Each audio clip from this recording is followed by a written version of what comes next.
Здравейте, аз съм Ники и искам да ви разкажа за моето пътешествие до Кипър. Това се случи в лятото на 2015 година и като станах на 6 години. Качихме се на един самолет в София с братчето ми Юри, с татко ми Брайан и с майка ми Елица. Очаквах самолета да е по-малък, но беше доста голям.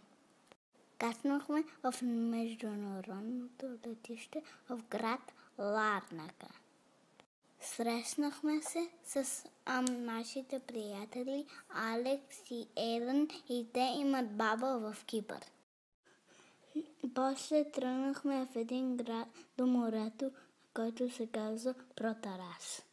Средиземно море е много красиво море и също тъмно-синьото е, че виждате, че е много дълбоко, а светло-синьото значи, че виждате, че е много плитко. В Протарас много се забавлявахме с нашите приятели Алекс и Елен. Играхме си на плажа. Играхме на карти и въобще ни беше много весело. И след това отидахме до столицата на Кипър, която се казва Никосия. Там беше много интересно. Разгледахме стария град, стигнахме до границата с турската част на Кипър и даже се возихме на влакче. Научихме за религията на гръцката част на Кипър и ядахме кипърски лукум.